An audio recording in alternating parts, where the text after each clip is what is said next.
So, very good evening, everyone, and welcome to the NPTEL's 10th live interactive session on the course Engineering Metrology. The course instructor for this course are Professor Jairam Kumar and Professor Amanding Singh Oberoi, and I am an additional TA, Shubham Jaiswal. I am a research scholar in the Department of Material Science and Engineering at IIT Kanpur. So, in this live interactive session, we will be going to solve some problems which are related to your week content, weekly content. Okay, so which in turn will help you to solve your weekly assignments. Okay, so as this is the live interactive session, I hope for the interaction. So, before going to solve some problem, we will quickly recapitulate what we have seen in the last week content. Okay, so last week we have started with the statistics for metrology.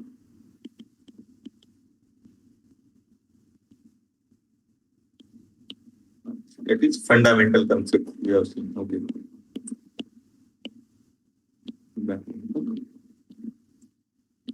Concept.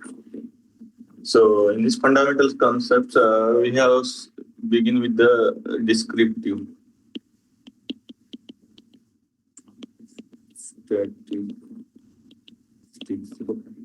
So what is descriptive statistics? It directs towards defining or explaining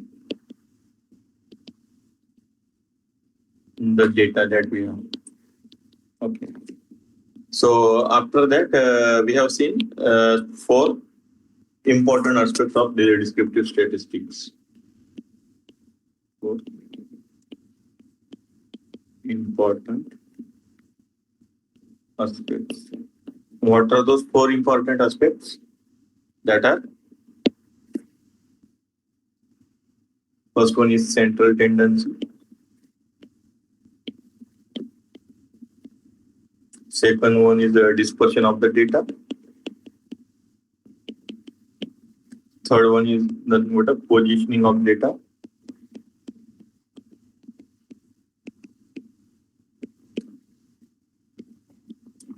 And fourth one is the data visualization.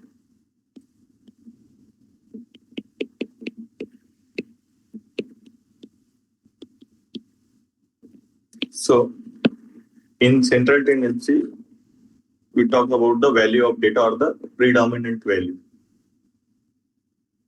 Value of data.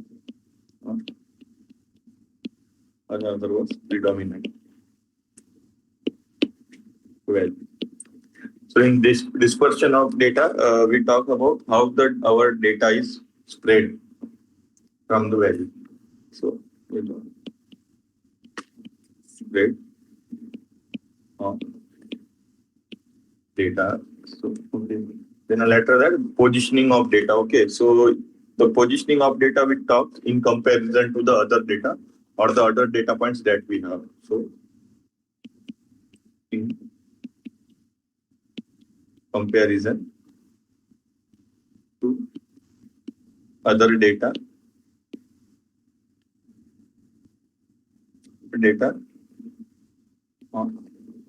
points.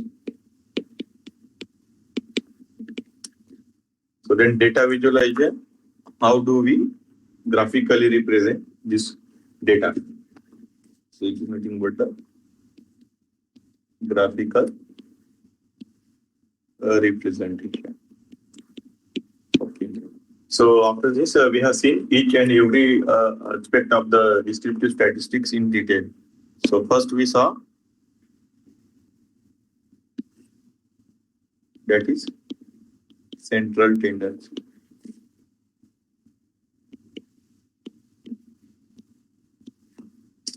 So what is central tendency? It is the statistical measure that identifies a single value as a representative of the entire distribution.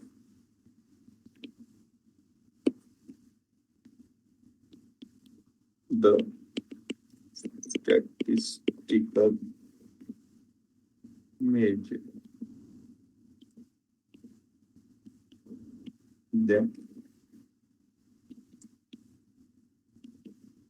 identifies single value as representative of an entire distribution. Okay. So then we have seen the what are the measures of central tendency at lateral that point. So measures of central tendency. So in that we have seen the four different measures that we use for the central tendency. The first one is our mean. Second one is our median. Third one is our mode. And fourth one is our mid-range. Okay. So when we talk about the mean, it is nothing but the average or arithmetic mean of the data. So this is nothing but average or arithmetic mean. So if I write mathematical formula, so it's nothing but the I equals to 1 Vi xij divided by n. So here n is nothing but number of observation of data. Okay, so there we have seen the median. What is median? It is nothing but the center or the middle value of the data. When we arrange it is with ascending order of the descending order. So generally we prefer the ascending order of the data. So center of middle value. So when we talk about the median, so if we have the even data and odd data, like the number of data are even or odd, then according to that our median value changes. So let me see, if the MD is equal to n plus 1 by 2, it is true when our n value is odd, and MD is equal to n by 2 when n value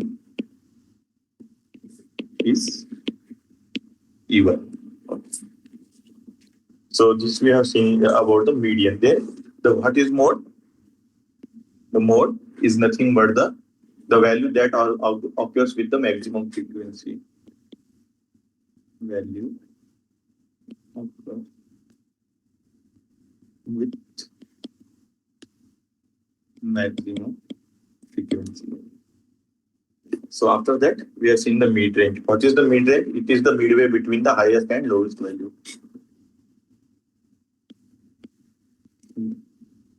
Between highest and lowest value. So if I write the formula, so it's h plus l divided by 2. Okay. So here h is the higher value and l is the lower value. Okay. So this we have talked about the central tendency. In central tendency, generally, this mean we use for continuous data. So after that, we have seen the second important aspect of descriptive statistics, that is the dispersion.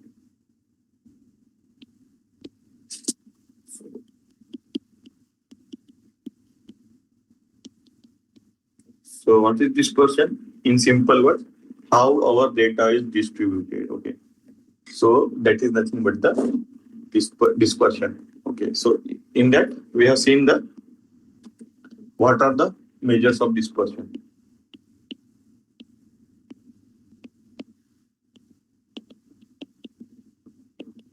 So what are those measures of dispersion? That are First one is our range. Okay, so if we talk range, that is, it is nothing but the difference between highest and the lowest value in the data. The second one is the variance. So variance is nothing but the square of the differences. So, sigma square. So we represent variance as the square of sigma. That is the square of standard deviation. I equal to 1 to n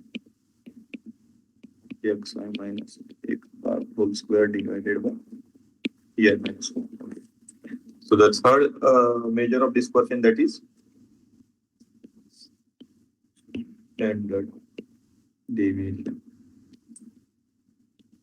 of ESD. So which is nothing but the square root of variance. That is the square of the differences.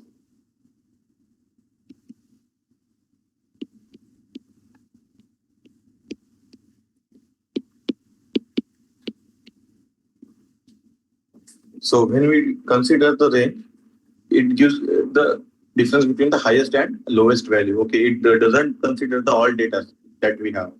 Okay, all data points.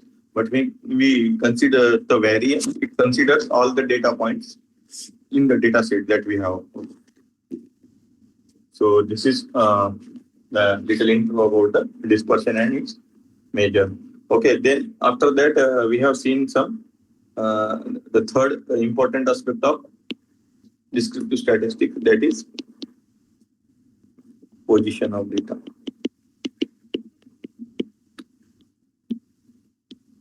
So in that we have seen what is there.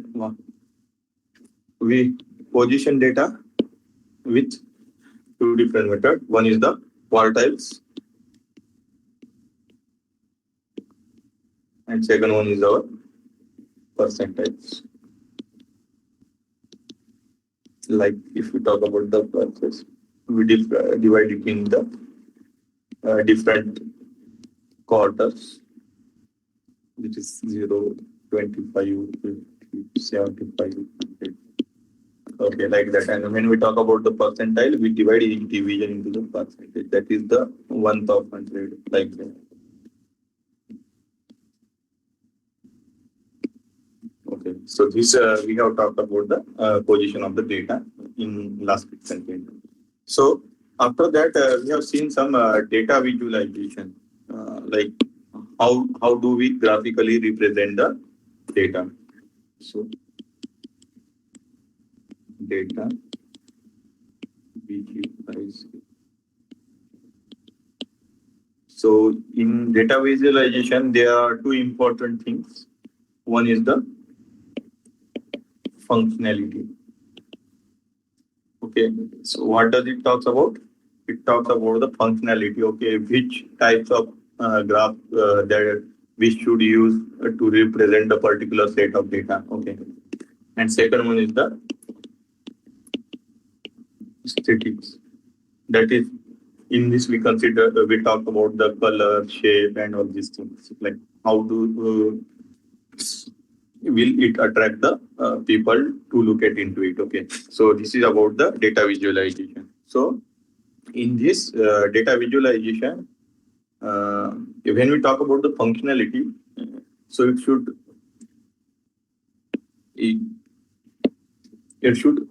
give the it should be selected such that it should satisfy the condition of the data represented. So after that, we have seen some different data visualization techniques like graphs and all these things. So first we begin with the bar chart. Okay.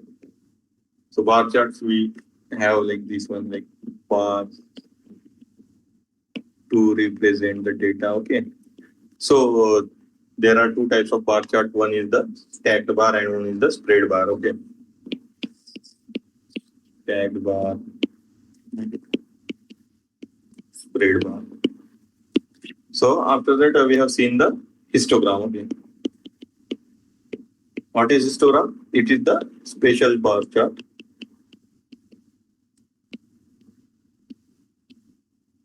and it talks about the frequency of data. So it talks about the frequency of data. So then after that we have seen the third data visualization technique, that is the pie chart. So what does pie chart do? It shows how much contribution of a part of the each group represents. Okay, like if I am having a temperature, so what are the factors that affects the rise in temperature? So like that we can represent it using the pie chart. Let's show how much contribution of part of the each group represents. Okay. So like here in, okay, let me draw the histogram.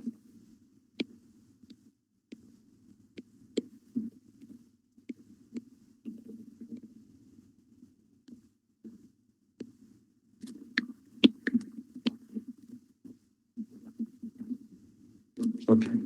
So when I draw a pie chart, so we will be having a different section.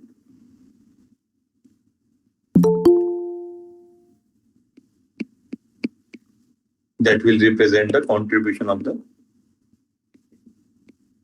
each part.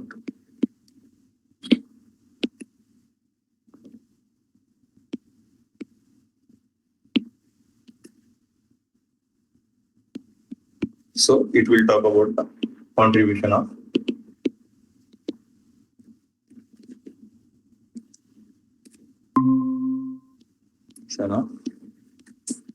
each part. Okay. Then after that we have seen the fourth data visualization technique, that is the scatter plot. What does scatter plot do? It shows the relation between two variables. Like we can plot the cause and its effect, and also from the scatter plot we determine the correlation between these two variables. So scatter plot shows relationship between two variables, like cause and effect, also the correlation. Okay. So if I plot a, so this is cause, effect. So these are also some scatter. Okay. So now I can correlate this data. This is nothing but the correlation. So this is about the scatter plot. Okay. So after that we have seen some more like data visualization or representation technique, like line chart. So we use line chart when we have to illustrate a trend. Okay. Like if you want to show the sale with respect to the year, like we can use the, like if we are considering the time, so then in this case we can use the line chart. Okay. So if I draw simple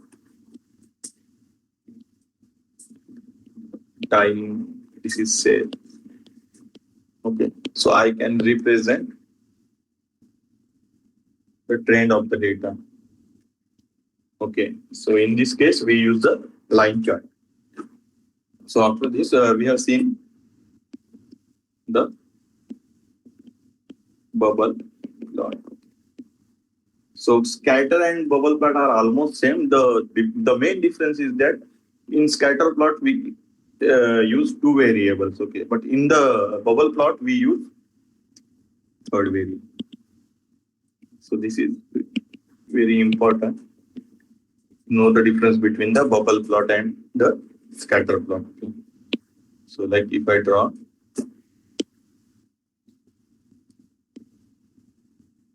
so like this is the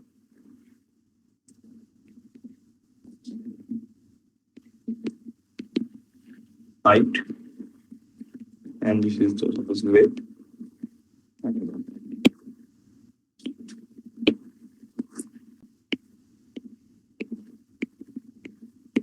So this is the third variable.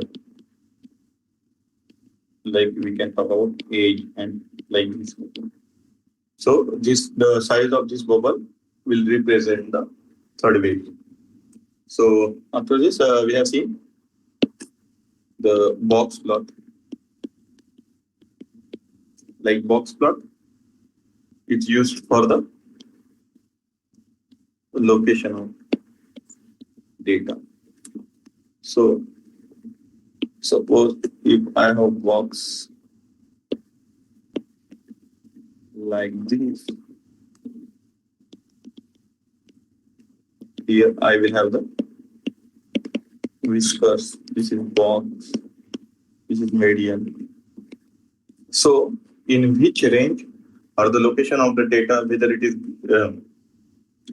below median or above median, like this at what quartile, that we use the box plot. Okay. Similarly, we have seen the dot. Like suppose if we consider the time of eating for each person, so we can plot that like the time and here persons. It's like here 2 minutes, 4 minutes. So if I draw, so generally 2 people takes 2 minute time to eat. Here also I can plot. Like 4 people takes 4 minute time for eating. Like that we can to represent such data. Like how many cars are coming. If car is coming for the servicing, how much time it takes, like that also we can plot using the dot plot. Okay. So this is all about the statistics for metrology and some fundamental concept that we have gone through in last week. Okay. So now we will move towards the solving of some sample problems. So the first question is, which of the following is or are the measure of central tendency? Mr. Roderick?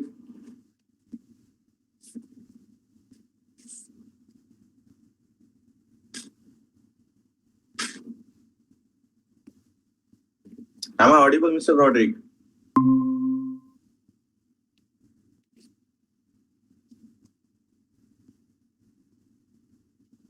Okay.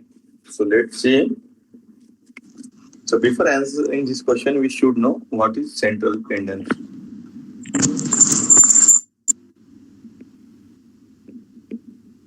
So central tendency is nothing but the statistical measure that identifies a single value as representative of an entire distribution. So like it is a single value that represents the central value that represents our entire distribution of the data. So the statistical measure that identifies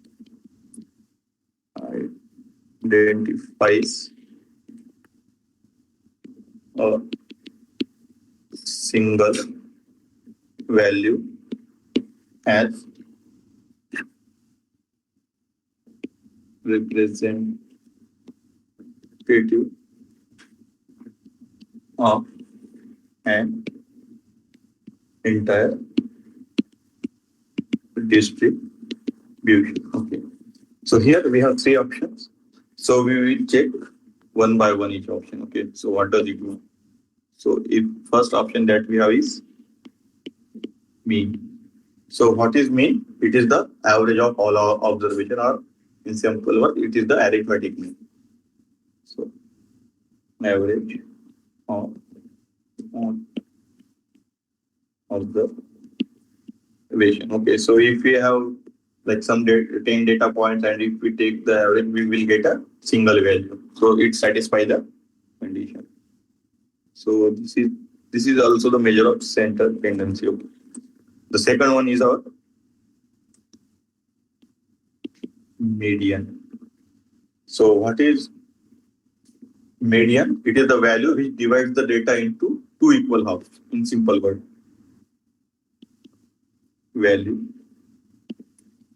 which divides the data into two equal halves. So also in this also we will get a single value. So this is also the measure of central tendency. The third one is mode. So what is mode? The observation which is repeating again and again with the maximum number of frequency. So observation having maximum frequency. So also in which we will get one or two values, single value like that. So this is also the mode. So if all these three are the measure of central tendency, the correct answer will be the all of these also. So in the very beginning, we have seen the what are the measures of central tendency. Okay, so we have seen mean, median, mode, and there is one more measure that we use for central tendency. What is that, Mr. Roderick? It was the mid-range. Mid-range. You are not audible, Mr. Roderick. The last one was the mid-range. The mid-range.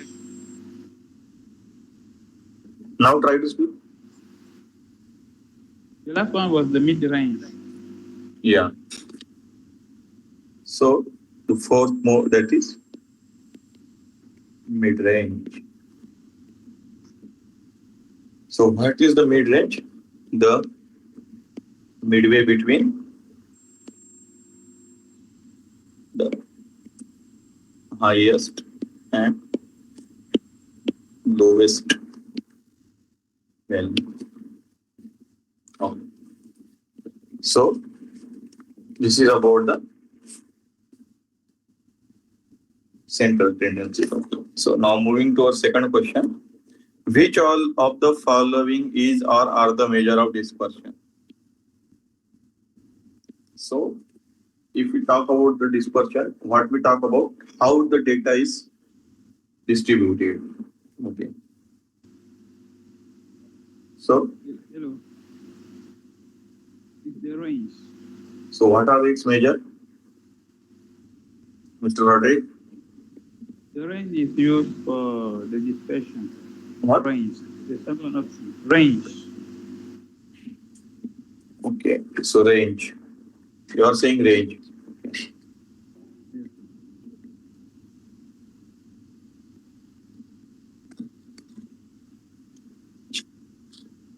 So let's see. In the very beginning, we have seen what is dispersion and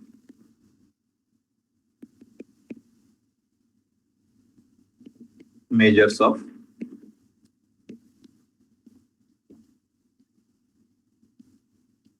So what are the measures of dispersion? Can we list it down? Yeah. The first one is the range. That is difference between the highest and lowest value in the data. Then second one we have seen the Variance. Variance.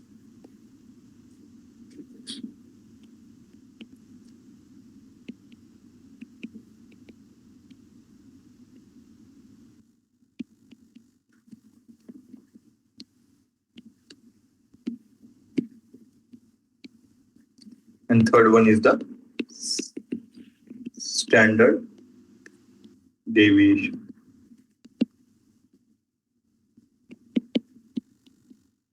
it is nothing but the square is the square of the differences, or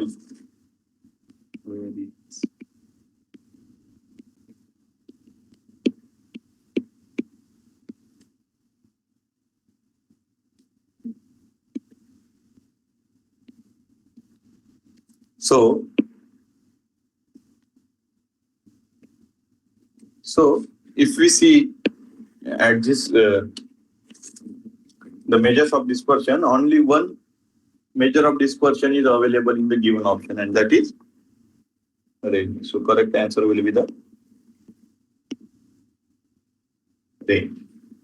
Okay. So now third question. A histogram is a special bar graph that shows the frequency of the data set to show how large the spread is. Is it true or false?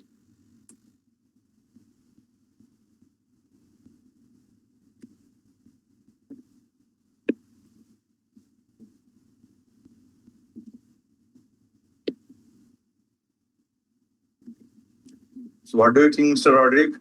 It's true or false? Is it true? It's false. It's false, sir. It's false. It's not true. Okay. So, yeah, this is true because histogram is the special bar graph.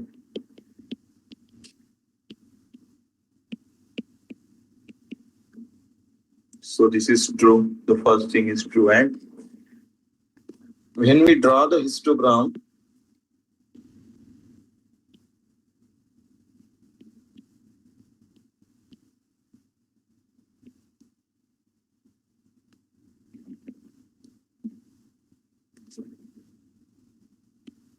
so we can simply show the frequency of the data set and how long it's spread is. So we can easily determine the spread of the data set. So this is true.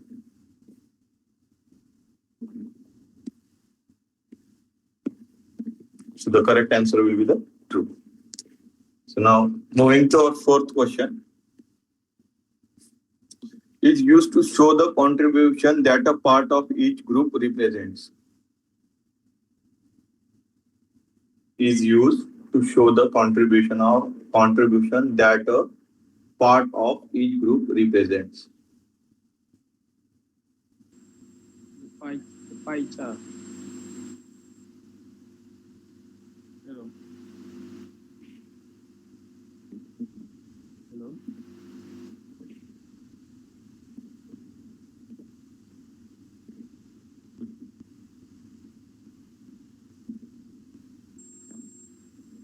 So let's take an example. What do you think, Mr. Roderick? What will be the answer? The pie chart. Okay, so it's pie chart. Yeah, you are correct. Let's see why is it so. So suppose let's consider a case factors affecting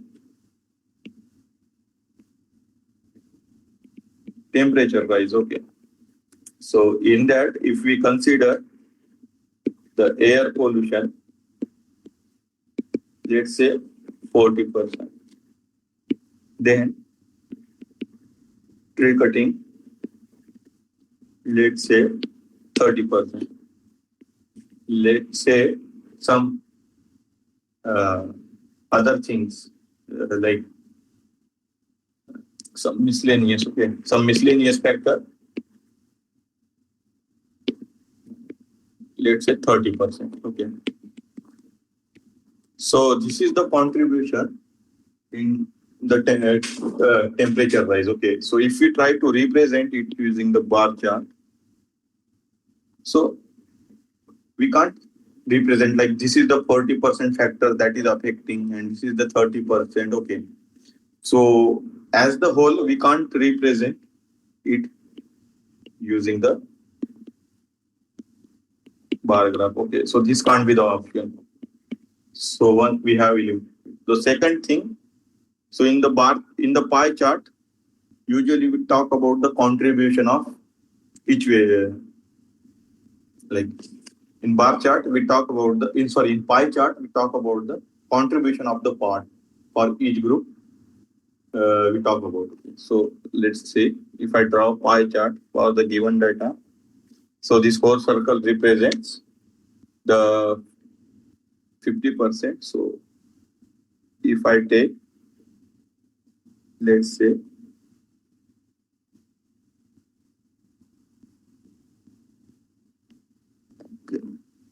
so this is 40%, this is 30%, and this is 30%. Okay, so this is air pollution, this is trade and miscellaneous factor. Yeah, so we can easily show the contribution of the part for the each group. So yes, so the pie chart can be the answer. Okay. Then the scatter plot. Okay, in scatter plot, what we do? We study the cause and effect. So what is the cause for that particular effect that we can plot using the scatter plot, and it also shows the relation between the two variables. Okay, so we can have a correlation.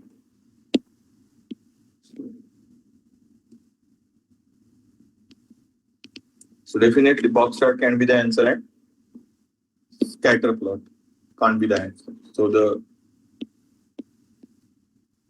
bar graph, pie chart, and scatter plot. So the correct answer will be the pie chart. So now moving to our fifth question. Which of the following is best suited to show the relation between the two variables?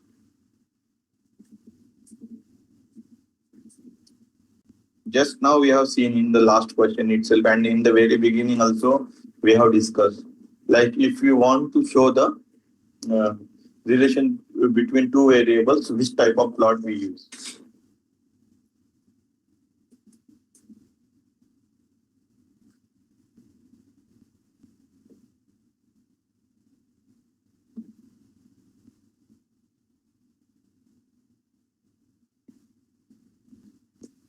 What do you think, Mr. Rodriguez? Yes, Ambara. What?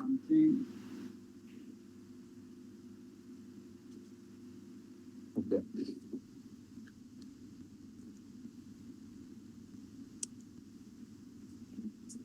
So let's see. Like if I draw all this plot, okay, let me draw the plot first. Variable A and variable B.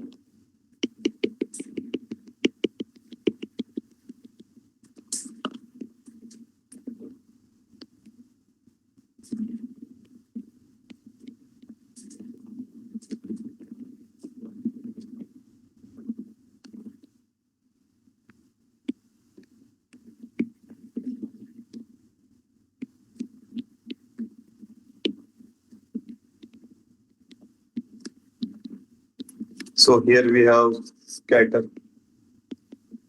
plot, line chart, and box plot. Okay. So I can plot the two variables, okay, using all these three methods. Like I can plot using the scatter plot, line chart, and box plot. Okay. But the relation between these two variables we can't get in other types of chart. It is only possible using the scatter chart. Okay.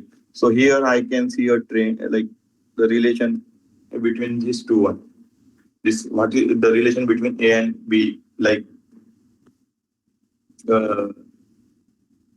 we can feed the data to the particular set and we can get the relation. So only feasible option here is scatter plot. So now moving to our next question. Which of the following attribute has the highest probability of change when one or two values of the data set get changed?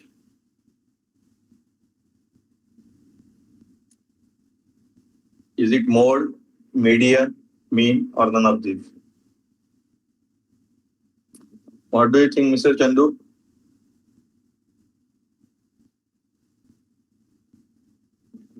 Mr. Roderick?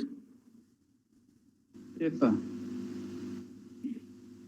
Mr. Roderick, you are not audible actually. Yes, sir. Have you get me?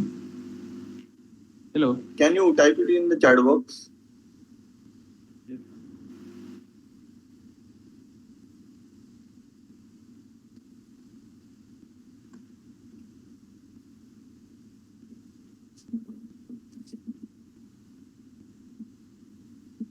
So let's say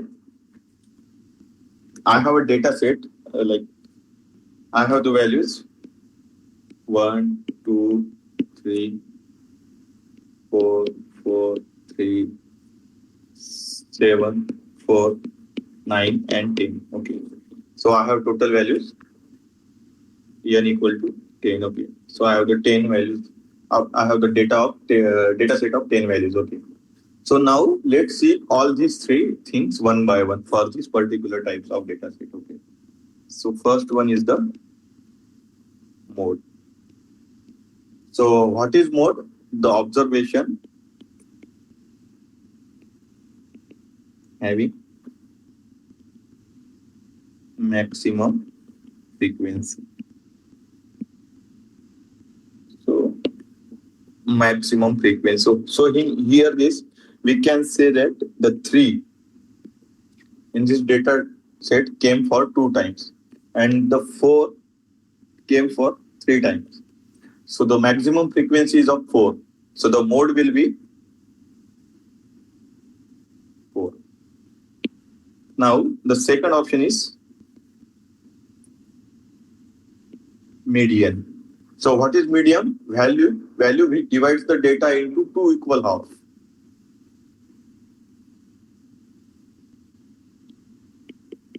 Value which divides the data into 2 equal halves. Okay. So it is nothing but in simple word we can say it is the center or middle value. Okay. So we have the formula like if the n is odd, then the median comes n plus 1 by 2, and if it is even, then it is n by 2. Okay. So here we have 10 observations. Okay. So like the n is our is even. So 10 by 2 is fifth. The fifth value will be the will be our median. So if I write it in the ascending order,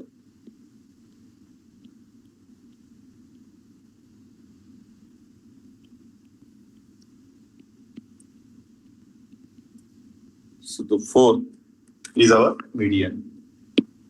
So this is our median. Okay. So now the fourth one is our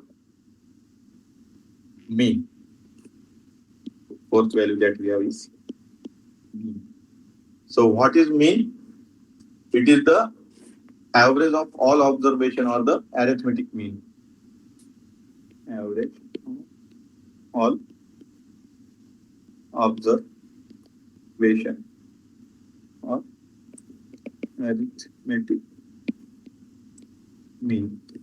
So if I take the average 1 plus 2 plus 3 plus 4 plus 4 plus 3 plus 7 plus 4 plus 9 plus 10. Okay. So and divided by 10. So it comes out to be 10, 19, 23, 30, 33, 37, 41. So it comes out to be 47. So 47 divided by 10. So it comes out to be 4.7. Okay. So this is the mean for this data set. Okay. Now let's say I have changed this data set little bit. Like suppose I have a new data set as 1, 2, 3, 4, 4, 3, 7, 4, and here it is 20 and 30. Okay.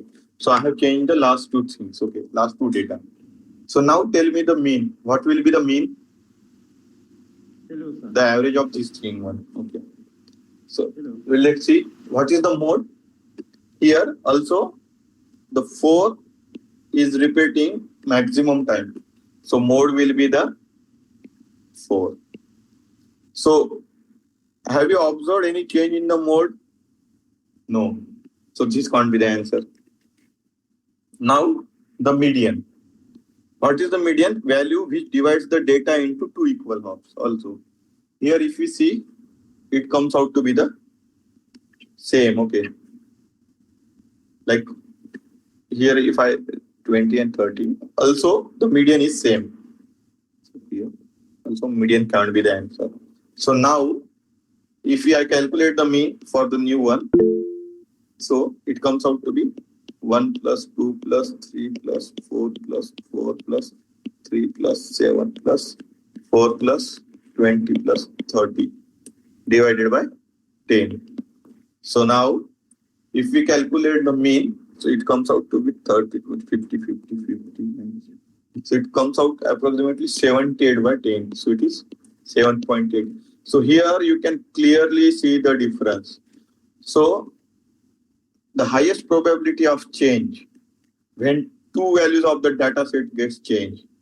So here we have changed the two values and the only thing that has been changed is the mean. So the correct answer will be the mean. Okay. So this is our sixth question. Now moving to our next question. The line charts are majorly used to show frequency, distribution, trend, none of these.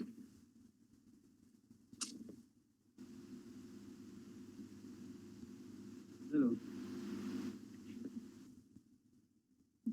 What do you think, Mr. Chandu, Mr. Roderick?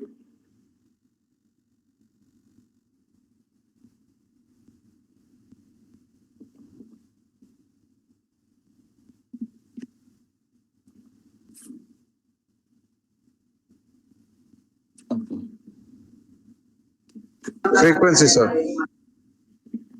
What are you saying, Mr. Chandu? Frequency, sir. Frequency.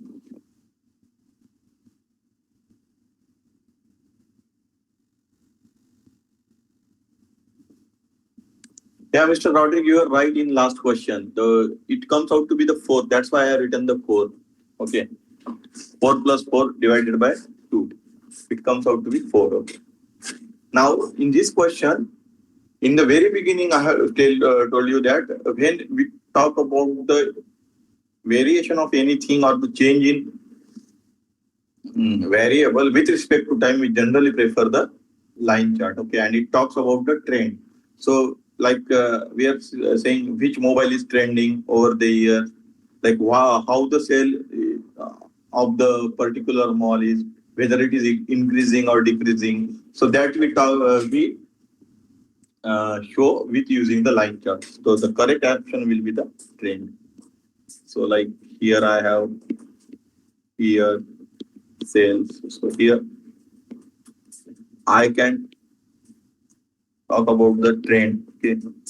So like in the stock market also we use this line chart, whether the stock price is increasing or decreasing with the time. So here we the line charts are generally used for the trend. Okay. So like if we talk about the frequency, then the frequency that we can show using the histogram. Also distribution we can using the box chart, or box chart also we can use for the distribution. Now next question. The data points that are different from the trend line of remaining values in the data set are called as outliers, errors, negative trend values, none of these.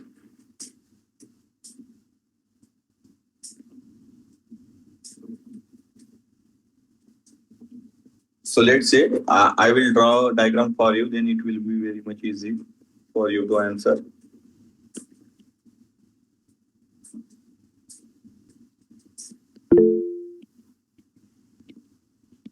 So let's say this is our trend, and here I have one value. Okay. So what they are saying, the data points that are different from the trend line. Okay. So let's say suppose this is our trend line. Okay. And the remaining values in the data set are called as. So they are asking, what do we call this point? Is it outliers, error, negative trend values, or none of these? It is the outline, sir. Yeah, Mr. Roderick. This is the outline. So we can eliminate directly one option. Okay, error. That is, it is the difference between the true and the measured value that we have. Okay, so we can easily eliminate one option. Okay. The second one is negative trend values. So if it is showing negative trend, then only that time we call it as the negative trend values. Okay. But here it is not coming into picture when we are showing the trend line. So similarly, we can eliminate. So now you have two possibilities. Either it can be the outliers or the none of these. Now tell me. Okay, so you are saying outliers, Mr. Roderick. So what do you think, Mr. Chandu?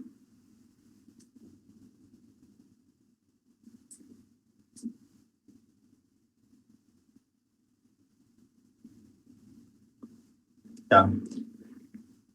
So yeah, Mr. Roderick, you are correct. As this is data point, it's lies out of the our trend line. So we call it as the outliers. So the correct answer will be the outliers. Now, next question. What will be the value of the correlation coefficient of two variables in which if one is increased and the other decreases by the same rate? So we are talking about the correlation coefficient. Okay. So we have the possibility of scatter plot. So let me draw the scatter plot for you first.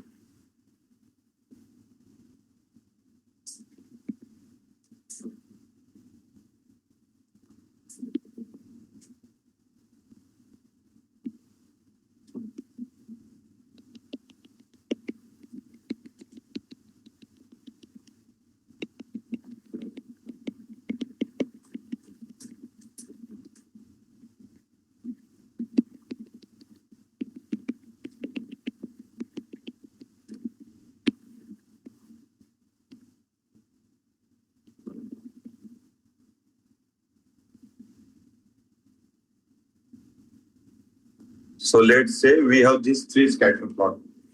Now tell me the answer. What do you think, Mr. Chandu? Mr. Roderick?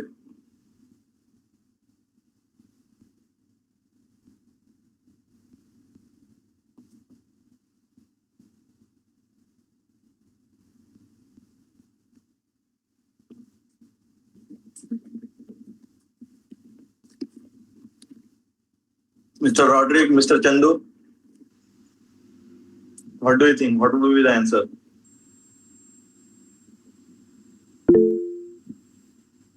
Okay. So you are saying -1. And Mr. Chandu? Sir, 0.5. Okay, 0.5. So let's say first we will see what is correlation coefficient.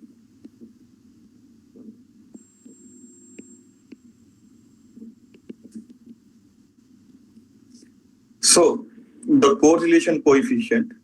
It is a measure. It is used to measure the strength of the linear relation between the two variables. So, or to measure the strength of the linear relationship between two variables. So correlation is nothing but the convergence of x, y, and the standard deviation of x and y. Okay. So now we have drawn the scatter plot. Okay. So the first thing what they have said, if one is increased, the other decreases. If one is increased, other decreases. Okay. So in this case, if this one is increasing, this one is also increasing. Okay. So this is not the case with the scatter plot. So now here, if it is increasing, okay. If it is increasing, this one is decreasing. Okay. So this satisfies the case. Okay. The third one here, it also doesn't satisfy our case. So now, what they are saying, so this is the case. Now, they are saying that with the same rate, okay. So first we can eliminate with this diagram these two options. So it can be either minus 0.1 or minus 1. Okay. So now they are saying the rate is same. The rate in same, like if it is decreasing with some rate, say x, so it is also suppose if the variable a is decreasing, increasing with a rate x, and then the variable b will also decrease with the same rate. So the correlation should be the 1, and hence it is opposite, as it is increasing and it is decreasing, so it comes out to be the minus 1. So the correct answer will be this one, that is minus. So now moving to our last question. Which of the following are the benefits of histogram? Accommodates all the observation, intents are clearly defined, fits easily on the paper, all of these.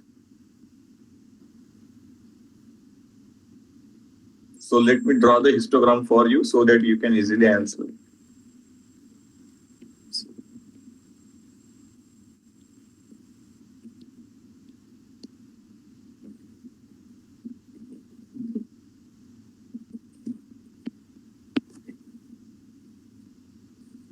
Sorry.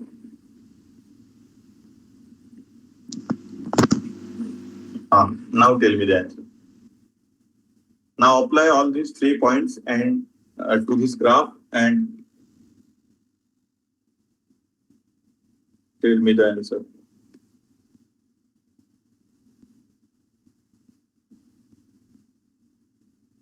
What do you think, Mr. Chandu?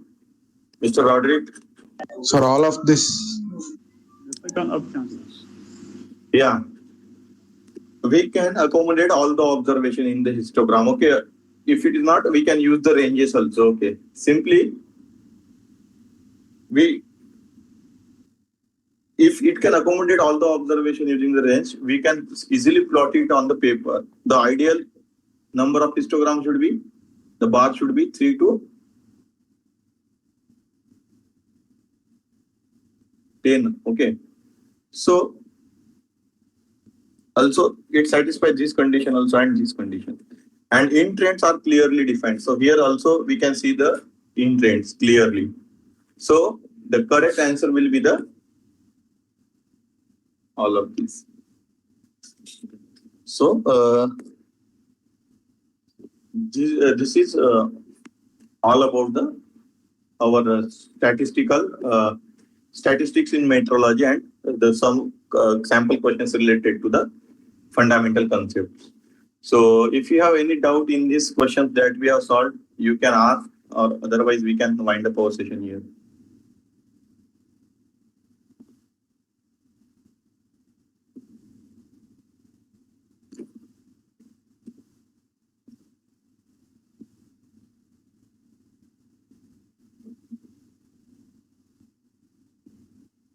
So I assume there are no doubts. So thank you for attending the session, and we will meet in next turn or next Tuesday at the same time.